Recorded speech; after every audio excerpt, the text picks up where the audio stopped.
This is the ZMAR Podcast. Elite Benefits of America helps small and mid-sized companies with their health insurance programs. And now, your host, Butch ZMAR. Welcome back to the ZMAR Podcast. I have David Greenwalt. He is a Midwest native as well. I think this is a great interaction. We probably, who knows, crossed paths at one point. We just never knew it until now. I appreciate you come joining us on the show.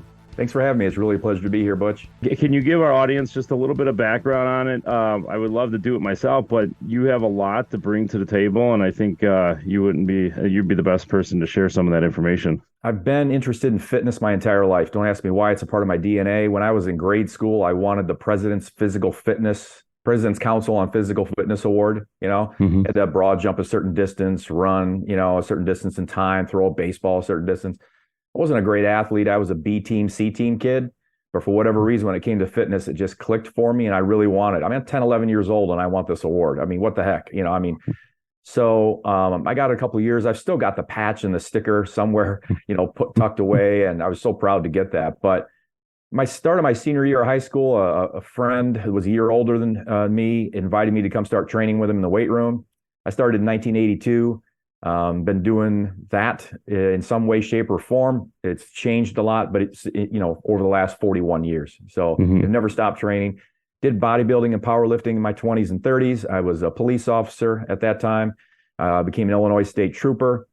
When I got out of the academy for the state police, I was still bodybuilding, powerlifting, and I said, I want to start a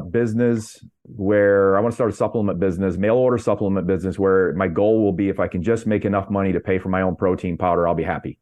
And so I started, we had a little house, and I started in a tiny little room, and there was no internet. So I placed little classified ads in the back of bodybuilding magazines, Flex, Iron Man, Muscle Mag, and here's a toll-free number and, low prices and this kind of thing. And I was as shocked as anybody, but over the course of 5 years, while I was still a state trooper, I grew that business into about $5 million in revenue and 45 employees. And I say that because I was still bodybuilding, powerlifting. I was writing a newsletter. I kind of likened myself back then to a bit of a Ralph Nader, just in the sense that I was like, set the record straight. Supplements that weren't what they said they were, I called them out. I tested supplements. I wrote about nutrition and exercise and supplementation and fitness. I used to have to go to a medical library, scan the medical journals, copy them, bring them back to my office and write. There's no internet. This is how we did it, But people knew that I had done bodybuilding where you get down to 5-6% body fat. You bulk up. I was 235 pounds when I was my heaviest for powerlifting, So they knew I'd gotten strong, I'd gotten lean. They knew I wrote about it. They knew I was someone who really cared about telling the truth, whatever it may be. And so I had thousands of customers with the supplement company, and email came in. Butch, it was amazing. We've got email, and people started emailing me stuff like, hey, Dave, real quick, if it wouldn't be too much trouble to ask, I don't want to bother you. I don't want to take up too much of your time. But you just tell me real quick how I can lose 30 pounds and keep it off forever. I'd appreciate it. Well, you could try to answer that in an email.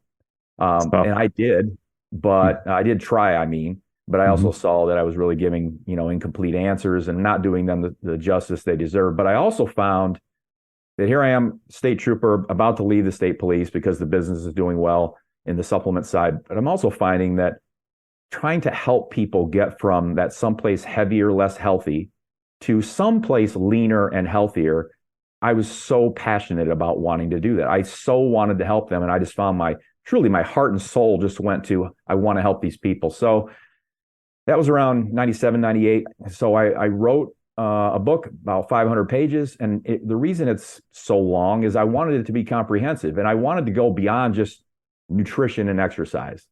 And this huge component that so few still talk about, and if they do, they kind of shy away from it because it's the most messy, complex part, is the emotional fitness. So I covered nutrition, exercise, but also this huge leg of weight management, emotional fitness, which ultimately is a primary driver of whether nutrition and exercise are going to stay on track.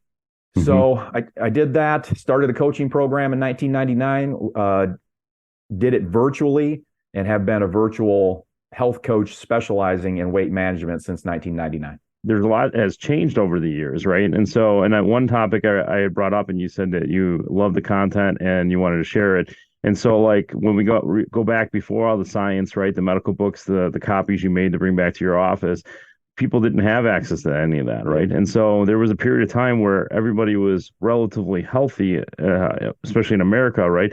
But then as time developed, and then COVID really hit and changed a lot of people's lifestyle, and it's becoming harder and harder for some people to make those changes. And I guess what's the difference between back then when we had less information and today?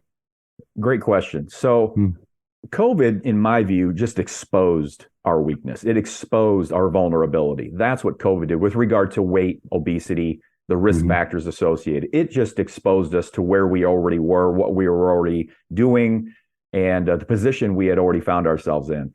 So in 1970, if we just go back to there, we, as adults in the United States, we were about 15% obese. Today, we're 43% obese. And they're projecting by 2030 that we're going to be 50% obese.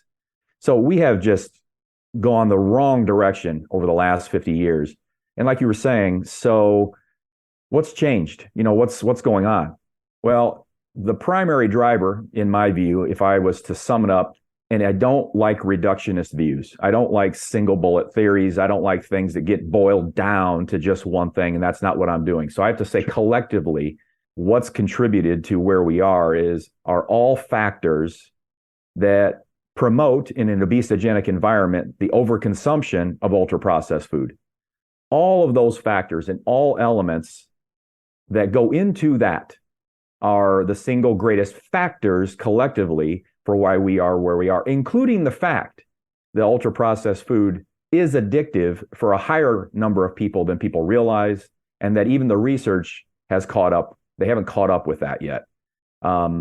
So that's what's going on. So what's going on is that ultra-processed food has displaced or crowded out real food.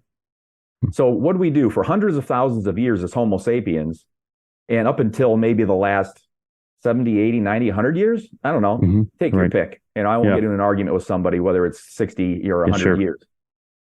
People ate mostly, and I don't mean mostly like 51%, I mean like 80, 90, 95% real food. So it's the opposite now. 60 to 90% of what we consume as adults in the United States is ultra-processed food.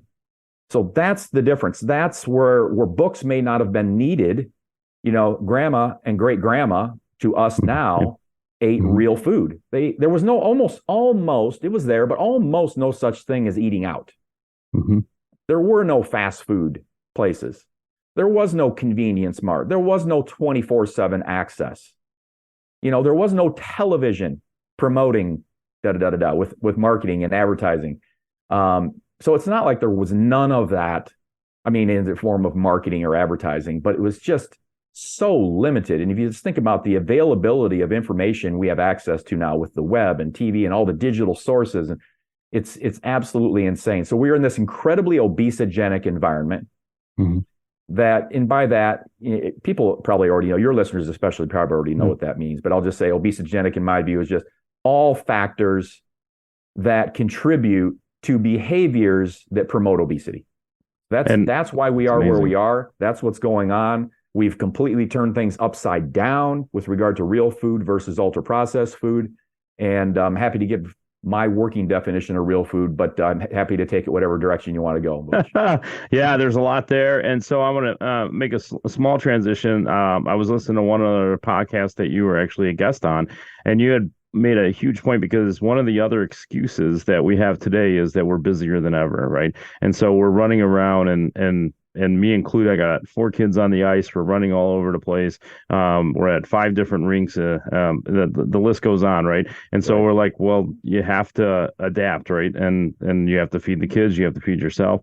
But one thing you pointed out was, and you could summarize it any way you want after this, but basically you were saying, well, you still show up to work on time, right? Yeah. And so you still have other obligations. You still bring your kids to sports on time, and you make other priorities, but somehow we're not making this a priority. And can you dive in a little bit, because you actually then lead into the theory of you got to find your why, right? Yeah, absolutely. So the way I look at it, a lot of people think in weight management, they'll kind of come to me, especially my clients will come to me in the beginning. They'll have a feeling, they may not say it exactly, but they'll have a feeling, if I know what to do, I just need to do it. When they say that to themselves, even if they don't verbally say it, what they're saying is, I need to eat a little less and better. I need to exercise a little more and better. That's what they're saying. It's the mechanical ins and outs, the energy in and out, the caloric deficit part, the eat less, exercise more. That's what they're saying. But there's so much more to it. So that's 2 pillars. In my view, there are 6 pillars that need to be addressed to really win this once and for all. So what you're referring to with regard to willpower, which in my view, willpower is the ability to do what needs to be done when it needs to be done, whether you feel like it or not. And so there are many examples, and you gave 2 that I often give, which is, if you work for someone else, when was the last time you were late for work? Almost never or never. It's really close. It's so rare when it is. Why is that the case? Because you're never sick? Because you're always in a great mood to go into work? Because you're literally clicking your heels together for every single day. You've got to be there at whatever time and work your 10, 12 hours. No, absolutely not. You didn't just have an argument with your spouse. You weren't just crying 10 minutes before it was time to go in because of some tragic thing that happened or something you perceived as overwhelming. Of course, all that stuff happened, but you still went in, and not only went in, you were in on time. So how did that happen? That takes incredible willpower to do that. Doing what needs to be done when it needs to be done, whether you feel like it or not. You sure as heck didn't feel like going in, but you did it. And you do it day after day after day, and you don't miss. The reason that's the case, and the reason you will be there for your kids to pick them up, and you won't leave them spending the night at school instead of being picked up on time, or soccer practice or hockey practice or whatever it is because the why you have for going to work and being there on time, for picking up your kids, is so incredibly strong that it drives willpower. Why power drives willpower. It's universal, always has, always will. And for anything that's hard, that takes a long time, that isn't naturally in your wheelhouse, right? And for a lot of things that even are somewhat in your wheelhouse, that still take a long time and take perseverance and take dedication, that's willpower. But what drives that is why power. So if you've achieved a higher, a degree, in advanced education, that took incredible willpower. You didn't always want to go to class. You didn't want to show up. You didn't want to do the work. I don't want to take the test. I don't want to study, on and on and on. But you did it. Why? Why? That's it. The answer is why. Your why was so strong for doing the work to do that you were willing to do what needed to be done when it needed to be done, whether you felt like it or not. So nutrition and exercise, 2 pillars. Why power is a 3rd pillar. Why power driving willpower is a 3rd pillar. And it's an area that very few really look at. And if they do, they only look at it superficially, which isn't going to work in our obesogenic environment. We have too many internal and external forces, Butch, working against us. We can win this. We absolutely can win this. We can get to any healthy weight we want, and we can live there, that plus minus 5, 10 pounds, right? For life. Absolutely. I don't care what your background is. Don't care what your history is. Don't care what genetics you've got in the family. Don't care what medical things you've got going on. And when I say I don't care, I do care, but it's not going to prevent you from getting to any healthy weight you want and living there. But in our obesogenic environment, we've got to look at the why, and we've got to drill down, and we've got to make it as strong as possible. And too many people come at it way too superficially. Yeah, definitely great points. Now, in your book, you point out something, and it kind of leads into what you were talking about, is that in some reasons we lose some of our willpower or doing just enough to get by is because of this new normal, right? And so you're like, and you actually elaborate on what's really normal, right? Like, is this okay? Is this okay? And you bring out a lot of stats in that, and you're like, who wants to be normal? If in your mind you think, man, because you are, let's say you are obese, or you are much heavier than you want to be, saying, I just want to be normal, that is not something to aspire to. Normal today, 70% of Americans are overweight. I don't want to be normal in that regard. 43% obese, it's approaching normal. 50%, we're going to be right there. So all the things that go into what's normal. So my thing is, what do we got to be? Perfect then? No, perfect is a myth. It's a trap. It's a booby trap, in fact, because you kind of get into that all or nothing, either I'm perfect or just forget it. And that is not where we want to be. And that is not required to win this. To me, what we don't want to be mediocre or normal. what we want to strive to is exceptional, rise up above the status quo, be above the norm. And I don't mean looking down on them in some judgmental way. I just mean in behaviors and the way we want to live and the way we think. We don't want to be normal.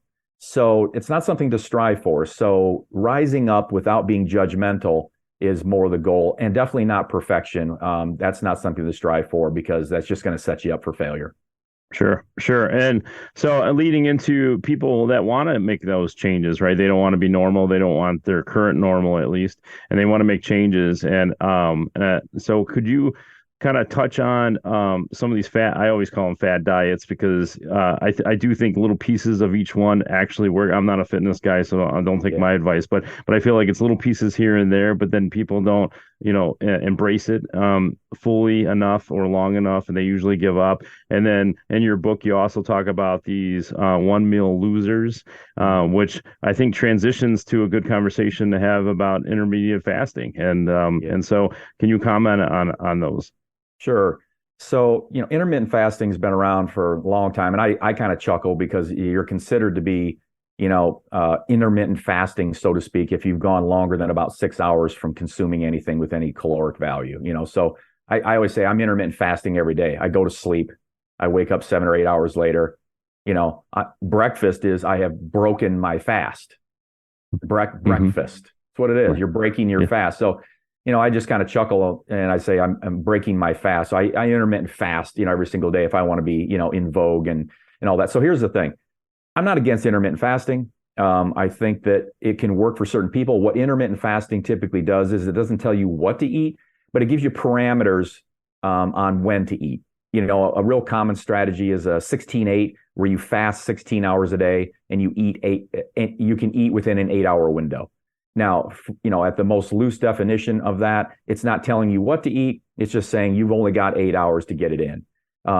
What I find, and of course, the research, when people first started touting this a few years back, especially, it's been around a long time, things like this have been, but when people really started talking about it, this was the greatest thing since sliced bread. It was going to be the savior. It was going to be literally everything in nutrition and fitness, and it just what it was going to do for longevity and cellular health. And it was literally going to be the cure. It was touted as just it was given much more credit than the research was able to substantiate. Now the research is coming out more and more.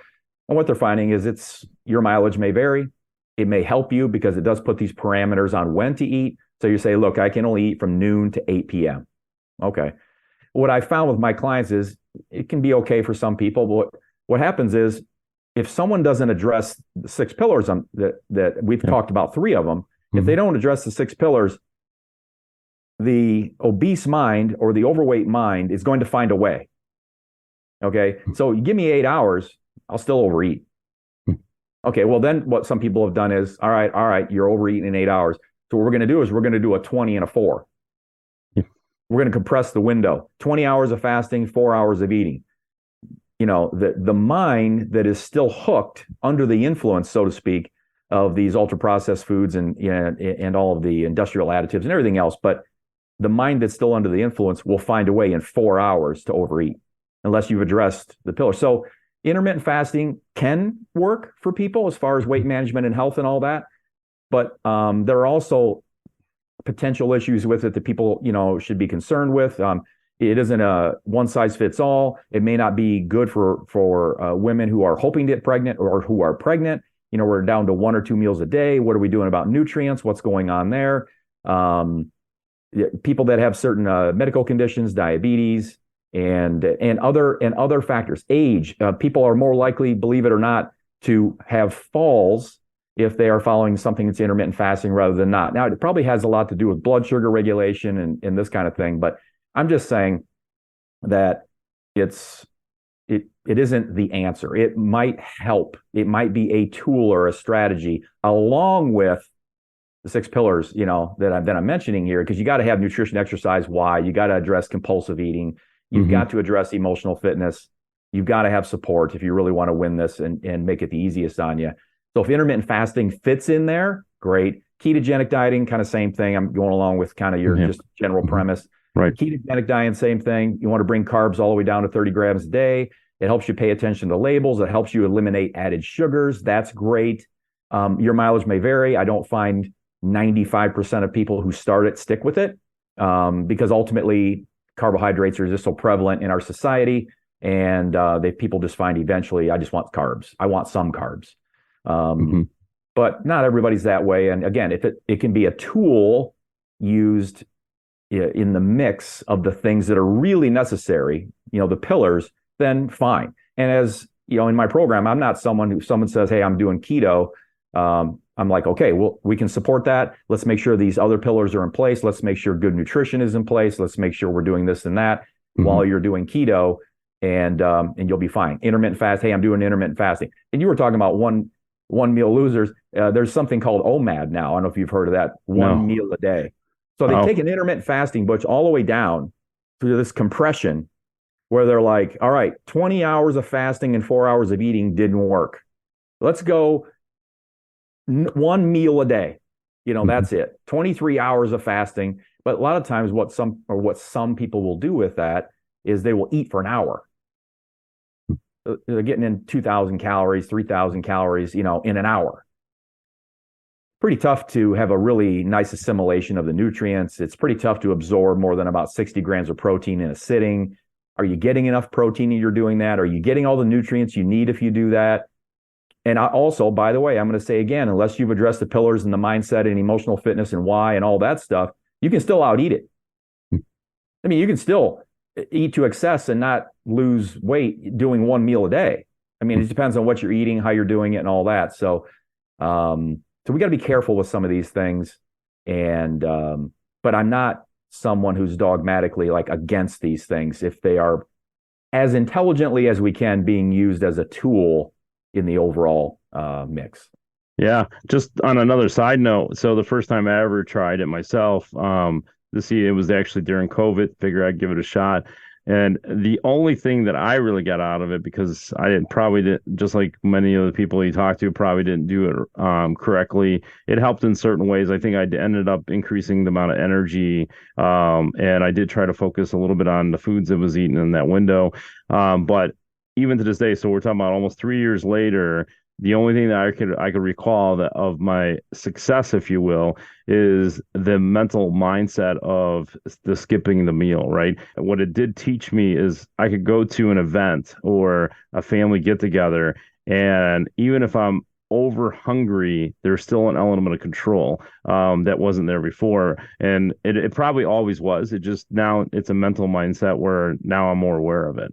I think it can, one of the things it can do is it can help people. Again, there's ways to do this. It can help people realize they aren't going to die for being hungry. Right. And I say that because for a lot of people and a lot of my clients, there's a real fear to hunger. And that can stem from childhood things. It can stem from middle childhood, adult things. It can come from trauma. It can come from just sometimes it's hard to put your finger on exactly where it's coming from. But this fear of being without or not having sufficient, it may have transferred from something else in their life to this, where when that hunger's there, it's an oh my God, instead of a physiological thing where you say, hey, my body says it's hungry. First of all, we need to kind of discern, is it a below the neck hunger or is it above the neck hunger? Yeah. Right. So the below the neck hunger, stomach, physiological, I'm actually hungry. It's been a while since I ate. It's time to eat, this kind of thing. Whereas the above the head is more the emotional craving. I'm not really hungry, but my brain is hungry. And I've got these, again, all these factors that are related to, our obesogenic environment, internal and external forces, driving that craving. If you own a business, Elite Benefits of America wants to remind you that health insurance open enrollments are either happening now or coming very quickly. And this is the time to review and implement a healthcare plan to make or keep you as the employer of choice. Deadlines for open enrollment range between November 1st and January 1st. Get ahead of the curve. The Small Business Special Enrollment Period, part of the Affordable Care Act, now allows employers with 49 employees and under to offer health benefits without contributing a dime to the employee plan. Help your employees save money on taxes with health insurance they're already paying for with their hard-earned dollars. Butch Zemar from Elite Benefits of America wants you to reach out to him today. Visit elitebenefits.net or call 708-535-3006. Obviously, we're doing the podcast for educational purposes, and you make a good point. If you're making any lifestyle changes, obviously consult with a physician just to make sure, because everybody's health is a little bit different, and of course, there might be other things ticking that we're not discussing on this podcast. It's been a misconception that I've known until I saw your video about whether you're doing weight gain or weight loss. You know, I weight gain related to muscle and protein intake, right? And so, and I love the beginning where, you know, if you're 300 pounds and you had this, and I had the idea as well for many years, is 1 gram of protein per weight, and so you're having 300 grams of protein, and I never put it in perspective that way because I've never been at 300 pounds, but you know, the reality is some people are, and they're trying to find solutions, and you're like, there's no way you can't do 300 grams of protein in a given day. So can you talk just real briefly before we transition other things, because I think that's important, because there's athletes that I know that always had said 1 gram of protein per your body weight, but these guys are 130 pounds, 150 pounds, right? So if you mind commenting on those. You know, so often, like I said, kind of in my intro, so often over the years, just the way I see and think of things, I just process it differently. So very, very early on, I'd heard the same thing back in the 80s, 90s, you know, gram of protein per pound of body weight. When I really started working with clients, and I had clients that are 300 pounds, 350 pounds, 400 pounds, whatever, you go, well, that doesn't make any sense. That makes no sense. That's a lot of protein. I don't care who it is. Now, if you're a pro bodybuilder, you're probably going to be 300 grams of protein. You know, I got it. You know, a pro bodybuilder today, just in case your audience doesn't know, a pro bodybuilder male on stage can be 5'10", nearly 300 pounds at 4 or 5% body fat. Wow. I mean, it's insane, right? So that person, 300 grams, got it. But I was like, my clients, 300 grams of protein, that's ridiculous. So when I looked at the actual protein recommendations in research, here's the thing. When we're in status quo, not losing weight, not gaining weight, fat is what I'm speaking of here. We're not pregnant. We're not involved in recovering from trauma or with the goal of muscle gain. If we're not in any of those situations, we're just kind of rolling along status quo. We need a certain amount of protein. Okay. And that certain amount of protein is generally 0.8 grams per kilogram of body weight per day, 0.8. Okay. So that's per kilogram of body weight per day is what they'll say. They don't break it down to lean body mass or anything. Basically, that double it if we're in fat loss mode, if we're in recovering from trauma, if we're trying to add muscle. We're not status quo. We're changing. We're trying to reduce fat, keep muscle or gain muscle, whatever. Then the protein requirements double, and it goes to about 1.6 grams of protein per kilogram of body weight per day. Most people are going to be okay with that recommendation with regard to protein, even if they're 300 pounds. But what I like to do is I like to look at for protein recommendations, look at two things. If someone knows their body fat or their lean body mass, which basically, if you just think lean body mass, it's not just muscle, it's muscle, bone, water. It's everything other than fat. That's kind of what lean body mass is. A lot of people just think of it as muscle, but it's muscle, bone, water. If you know your lean body mass, because you've had a DEXA body composition scan, or you've had some kind of body fat scan where you know your lean body mass, then a gram of protein per pound of lean body mass, that will work. So a 300-pound person could easily be 50, 55, 60% fat. Okay. So then that only leaves them 40 to 50%, whatever, lean body mass. Then now we're in that 150 gram range, right? 150 pounds of lean body mass, 150 grams of protein. That's going to make sense. An easier way to do it for people that say, well, I haven't had a body fat done and have no intention of getting a body fat done, is you can Google what's my BMI at 25, or you can Google a BMI chart and all body mass index, and all that. What that'll tell you is what I'd ask you to do is find out what your weight would be with a body mass index of 25. And 25 is that cutoff between normal healthy weight and overweight. So if you're up to 24.9 BMI, If you're 18.5 to 24.9, you're healthy, normal weight. 25 to 29.9, you're overweight. 30 and up, you're obese. So that 25 BMI I have found is a good place to look at where everybody can do it. You don't need a body fat test. Just Google BMI chart. You'll plug in your height, and you look for what would I weigh if my BMI was 25? Whatever that is, that's usually going to be a good protein target as well. So that way, if the person is, let's say it's a male and he's 5'10", 300 pounds. What would he weigh at a BMI of 25? It's probably going to be about 160, 170. That's a good protein in grams.